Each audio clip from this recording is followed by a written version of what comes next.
You've been working many decades on the issue of the right to return. When did you first start? The day I became a refugee. And the day I became a refugee by sheer accident was exactly 15th of May 1948. Where was your family living? My family, I come from a place named after my family called Ma'in Abu Sitta. And it's a small village in Gaza, Beersheba district, which is very close actually to the Gaza Strip now. In other words, the Armistice line which divide us within Palestine is only 2 kilometers away from my homeland. When did you decide to really study and find out where all the villages were and all of that? Excuse me. Well, the moment I became a refugee, I was 9, 10 years old. I was wondering in my mind, who are these people who came from faraway countries I don't know the names of, and they speak gibberish language. They actually spoke more than one language. They wore different clothes, they carried guns, and they have armored cars, and later they have planes, and they had maps of my country, and they attacked us. And who are they? Why did they do that? What did we do to them? I have never seen in my life at that time a Jew. I didn't see. Of course, there were in Palestine an increasing number of Jews during the British Mandate, but they were in Jaffa, a suburb called Tel Aviv. And we had no access to them, and we did not see them. So I said, my goodness, I must spend, a lot of time in my life finding out the name of this invisible enemy. And of course, this led to much research. I did my university degree in Cairo. Then I went to England, where I did my PhD at the University of London.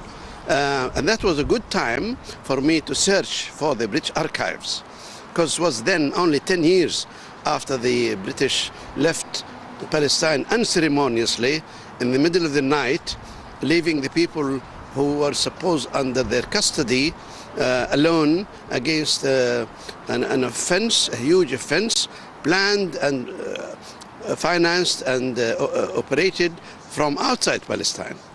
And then we went from one thing to another. I searched many countries for documents, sometimes in interesting ways how I could find the documents, because I had no power to force them to give me documents. But I scoured the archives of England, which has been many.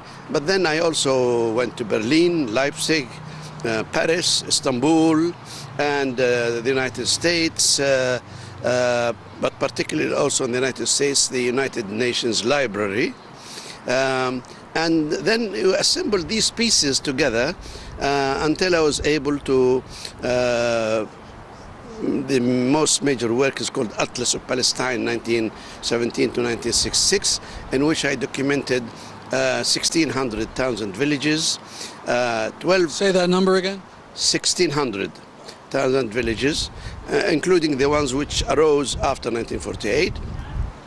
And I also recorded or documented 12,000 historical and religious sites in Palestine, in addition to 35,000 place names.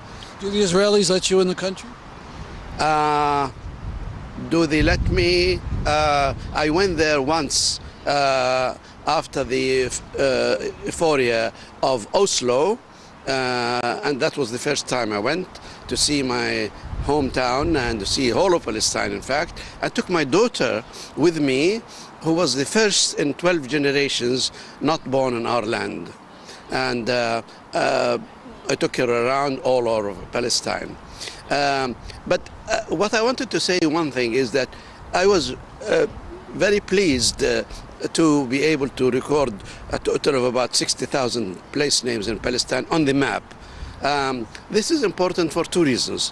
One is that immediately after the war in 1948, Ben Gurion ordered his specialists to erase every name in Palestine and replace it by a contrived, sometimes true, Hebrew names. They managed to do 6,800. Many of them are created names like Herzl Mountain or something like that. My names, or Palestinian names, of about 50 to 60,000 are names created by the people themselves over thousands of years. And this is what I call the vocabulary of the social life in Palestine. It's not a committee which did them, it's the people. It says Hussein Garden, Ali Well, the Red Hill, and so on and so forth. So it's not contrived, it's created and carved by the people from their own existence. And to me, these documents, these names, are more important than title deeds. I promise you a very short interview, so I just want to ask you one more question. I talked to you once in Toronto, and here it's years later. Are we making progress in getting the world to understand the importance of the right of return? Yes, we are making considerable progress, but not fast enough. This progress is in two channels. The first one, the young people, Palestinians, have not forgotten their country. The first conference about right of return was here in Boston 13 years ago. As I said in my talk, the people who are attending and who are participating, who are organizing this conference, were 10 years at the time. So there is a rise in the awareness of the generations of Palestinians, although they are removed geographically from their hometown. The second observation is, today I'm very pleased to see quite a number of Jewish Americans who are talking about the right of return, who are actually, some of them are activists against the apartheid wall, which is one aspect of the whole problem. But they are not afraid to speak up.